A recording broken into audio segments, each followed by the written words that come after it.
Sir सबको लगता है ना 10 बजे की क्लास है, तो कई लोग उठते ही नहीं अभी इस टाइम पे 9 बजे हाँ तक। ये बात तो सही है, तो वेट कर रहा था मैं। आज पहला दिन है सर, कल से रेगुलर हो जाएंगे।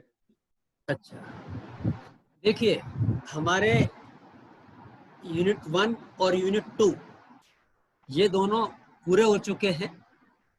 परसों सर टाइम टेबल क्यों चेंज हुआ है? परसों फ्राइडे को लास्ट लेक्चर में मैंने जो है असाइनमेंट बताए थे, और वो असाइनमेंट जो मेरे लेक्चर नोट्स हैं उनसे ही पूरा हो जाएगा।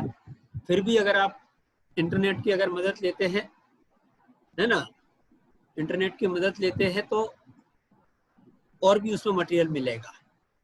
आज मेरा जो है ट्यूटोरियल देने का मतलब प्लान था, मगर बच्चों की स्ट्रेंथ कम होने के कारण जो है मैं आज नहीं अब कल जो है आप लोगों को ट्यूटोरियल बताऊंगा मैं। फिर भी हम शेयर तो कर ही लेते हैं थोड़ा बहुत, नहीं क्या? ट्यूटोरियल का कंसेप्ट क्या है कि हम एकदम से क्वेश्चन पढ़ा और लिखना स्टार्ट कर दिया, वो नहीं होता है। ट्यूटोरियल का मतलब ये होता है कि हम उसके अंदर कुछ थिंकिंग करें, कुछ दिमाग लगाएं कि ये क्वेश्चन जो हमारे सामने या प्रॉब्लम आई है इसको कैसे रिजॉल्व करने का है।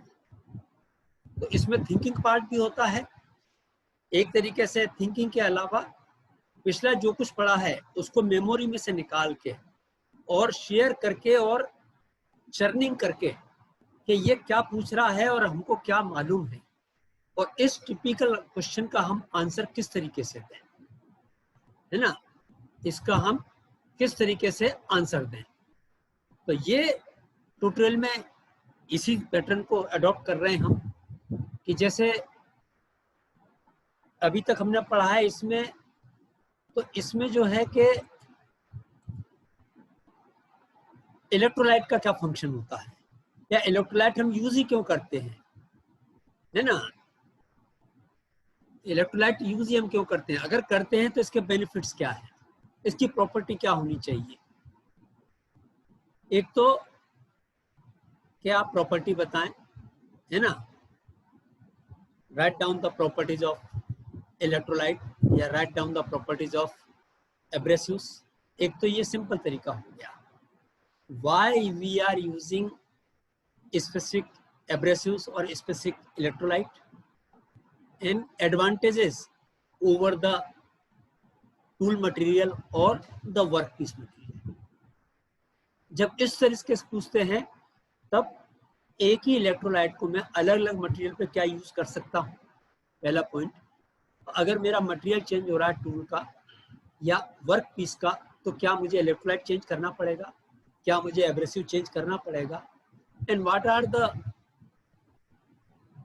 what will be the conditions, what are the conditions for which we have to change the abrasive or the electrolyte।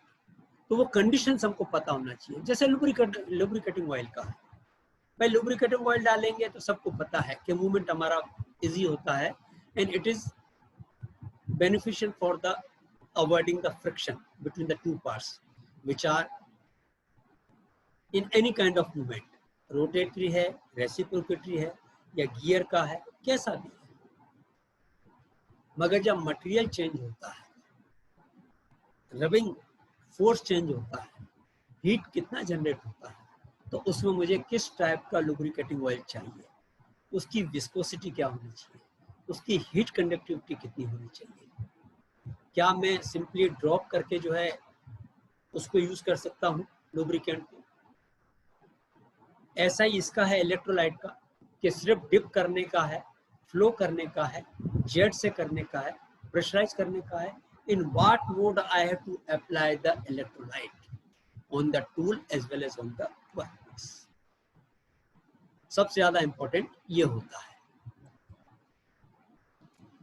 कि मेरे को इलेक्ट्रोलाइट जो है वो तो है, किस प्रोसेस में यूज कर रहा हूँ तो ठीक है, मगर अगर हीट ज्यादा जनरेट होती है, क्या ज्यादा हीट जनरेट ज्यादा होती है, तब मुझे इलेक्ट्रोलाइट किस तरीके से वर्क पीस पे और जॉब के ऊपर जो है पोर करना पड़ेगा।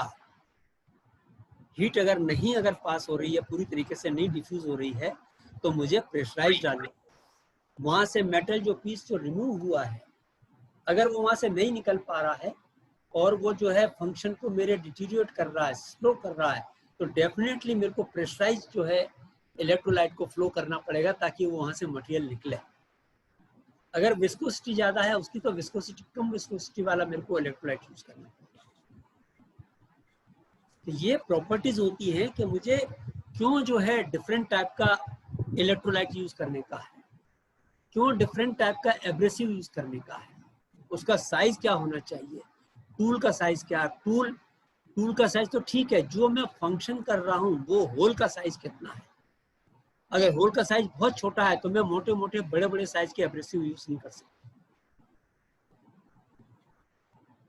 तो ये सब चीजें के कंडीशंस हैं कि टूल मटेरियल क्या होना चाहिए, वर्क पीस मटेरियल क्या है, उसका कॉन्फ़िगरेशन क्या, मुझे शेप क्या बनाने की है, उसके ऊपर डिपेंड करता है। फिर टूल के अंदर है, अंदर से मुझे इलेक्ट्रोलाइट फ्लो करने का है, रिवर्स डायरेक्शन में करने का है, अपवर्ड या डाउनवर्ड, वो भी मुझे ध्यान देने का है।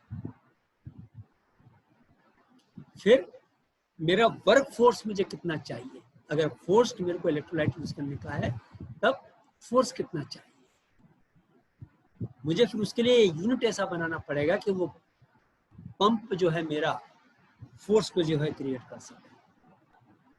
हीट अगर ज्यादा जनरेट हो रही है तो मुझे कूलिंग जो है प्रोविजंस रखनी पड़ेंगे, उसके अंदर कूलिंग प्रोविजंस रखने पड़ेंगे कि कूलेंट वहां पर हो, हीट एक्सचेंज की तरह काम करे ताकि उसको ठंडा करे। फिर जेट, जैसे मैंने अगर जेट मैंने यूज की हुई है, एब्रेसिव वाटर जेट की अगर मैं बता रहा हूँ जैसे, या एयर वाली भी, तो मुझे सही साइज का एब्रेसिव चाहिए, तो मुझे उसकी क्लीनिंग भी करनी पड़ेगी कि उसमें से टूल का, वर्क पीस का और एब्रेसिव का, ध्यान दें मैं क्या कह रहा हूँ, एब्रेसिव का, टूल का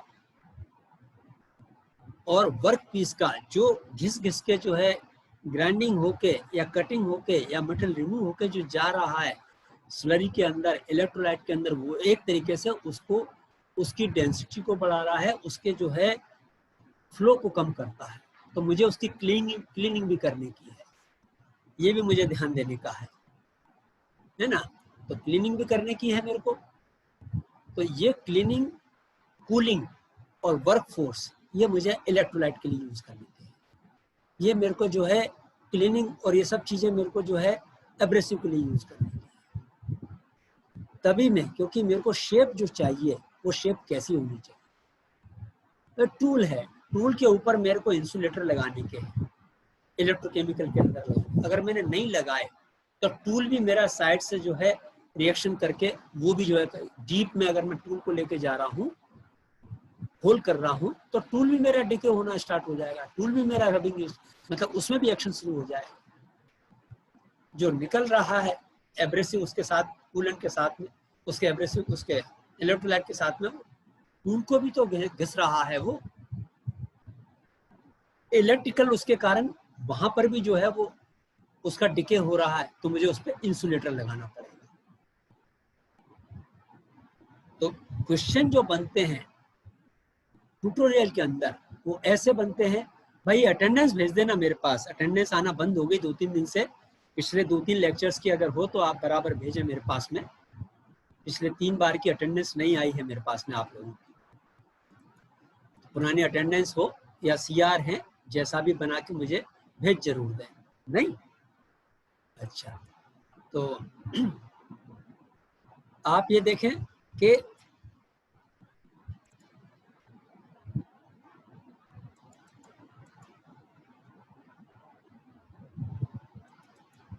अब आज बच्चे कम आए थे स्टार्टिंग से, तो इसलिए मैंने जो है वो ट्यूटोरियल जो है प्रोजेक्ट नहीं किया। फिर भी आज भी अगर बताता हूँ आपको तो फिर अगले दिन फिर मुझे रिपीट करना पड़ेगा, तो हम कल लेंगे उसको।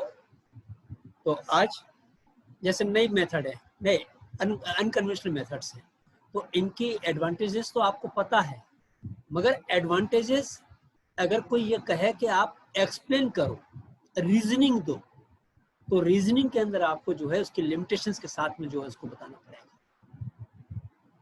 व्हाट आर द एडवांटेजेस, तो हम सिर्फ एडवांटेज की बात करते हैं किसी भी प्रोसेस की.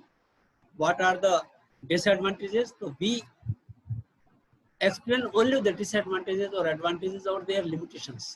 But is there any combination of all these three? इसको ध्यान में रखते हुए हमको जो है, कोई अगर क्वेश्चन करता है कि एडवांटेजेस क्या है, तो एडवांटेजेस कितनी, इंटरव्यू के अंदर किसी ने पूछा या रिटर्न में आया, तो सबसे पहले देखने का है कि क्वेश्चन कितने नंबर का है. If the question is of 5 marks and if the question is of 7 marks, definitely we have to write more in 7 number question. तब एडवांटेजेस के साथ में उसकी लिमिटेशन वाला पार्ट, कि अगर ये चीज हो जाएगी तो मेरी एडवांटेज कम हो जाएगी, अगर ये चीज हो जाएगी तो डिसएडवांटेज होगा, ये चीज नहीं होगी तो यहाँ पर फर्क पड़ेगा. इस प्रोसेस के अंदर अभी जो हम बात कर रहे थे कि अगर मैंने प्रेशर मेंटेन नहीं किया, एडवांटेजेस क्या है कि बढ़िया फ्लो हो रहा है, सब कुछ उसको क्लीनिंग कर रहा है, वॉश आउट कर रहा है. If there is a deterioration in the pressure or the pressure is dropping, what will happen? Heat dissipation will decrease. Pressure कम हो गया तो flow कम हो जाएगा, वहां से washing out जो सिस्टम है वो भी मेरा स्लो डाउन हो जाएगा. क्लीनिंग सिस्टम अगर मेरा जो है प्रॉपर नहीं है, तो जो क्लीनिंग की मेश लगाई है उसी के ऊपर और जमता जा रहा है. अगर हमने उसको क्लीन नहीं किया है, मेश को, उस सिस्टम को, उस फिल्टर को, तो वो बेकार हो जाएगा. तो प्रॉपर मेंटेनेंस उसका देखने का है, टाइम टू टाइम जो है उसको, टाइम टू टाइम जो है उसका ओवरऑलिंग करने की है, उसका मेंटेनेंस करने का है. ये सब चीजें भी देखनी क्यों कि सब चीजें सही थी तब मेरे को रिजल्ट क्यों नहीं मिल रहा है. इसका मतलब proper maintenance of the system is not being done proper. Pressure indicator दिखा रहा है तो कहीं प्रॉब्लम आ रही है उसके अंदर, प्रॉपर क्लीनिंग नहीं हुई है, या एब्रेसिव का साइज बढ़ गया है, या कोई और चीज हो गई है. ये चीज हमको देखने की. तो ये न्यूअर मेथड्स के अंदर पांच प्रोसेसेस, मैकेनिकल प्रोसेस होती हैं, उनके ऊपर नए मेथड्स को, जो मैं न्यू मेथड्स को, कन्वेंशनल मेथड्स को जो यूज कर रहा हूँ, वो कन्वेंशनल मेथड्स क्यों यूज करने पड़ रहे हैं.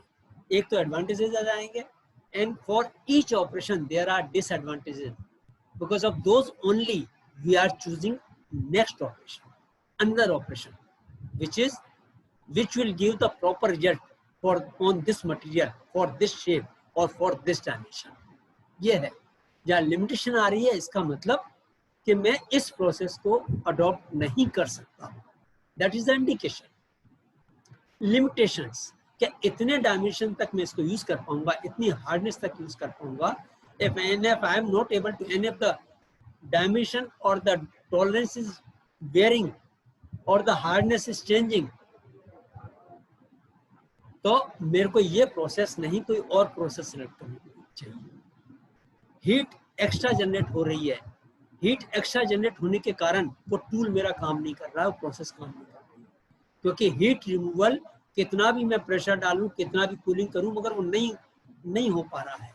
इसका मतलब that process is not suitable on that material और on that type of machine. तो ये चीज मेरे को ध्यान में रखने की है कि ये क्यों है ऐसा, और ऐसा क्यों हो रहा. why I am not getting the proper results.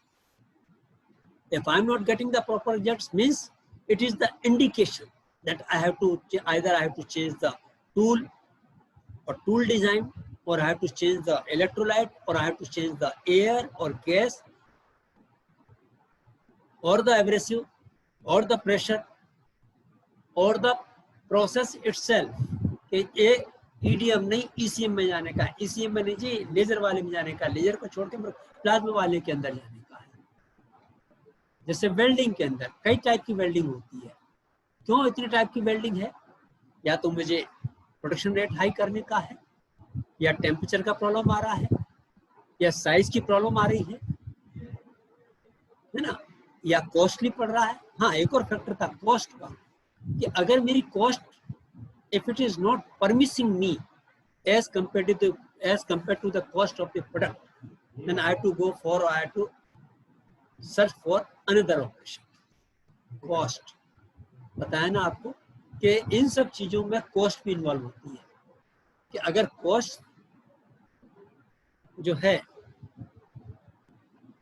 Support नहीं कर रही है, टू मच एक्सेसिव, तो मुझे चेंज करना पड़ेगा। जैसे छोटी सी बात है, हम बाजार में सामान खरीदने जाते हैं, पेन खरीदने गए या कोई और चीज खरीदने गए, मोबाइल खरीदने गए।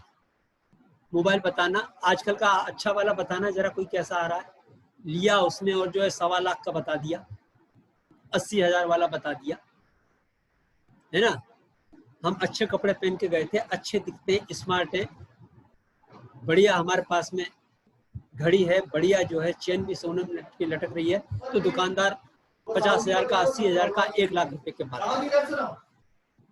हम थोड़े गेटअप में वैसे जाएंगे तो वो सस्ता पेन, मगर कभी कभी हमको बताना पड़ता है कि 10 रुपए का पेन चाहिए, 5 रुपए का पेन चाहिए, 50 रुपए वाला पेन चाहिए। It means cost factor is also involve. Same way हीरे की कटिंग करने की है तो किससे कटिंग करूंगा, प्रोसेस मेरे को ऐसी सिलेक्ट करनी पड़ेगी, कॉस्टली भी पड़ेगी। जैसे ईसीएम का है आपका, इंफ्रास्ट्रक्चर उसका कॉस्टली है, हम उसको जो है बियर करते हैं, क्यों?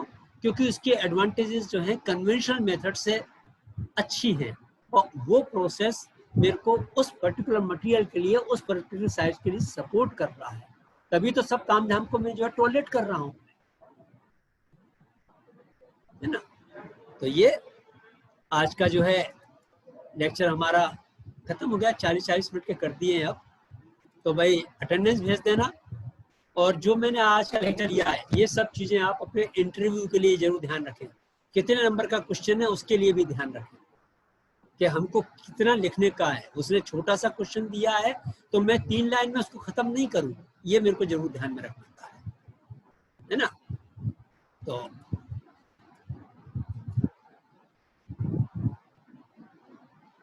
ओके भाई, थैंक यू। सेशन को हम एंड करते हैं।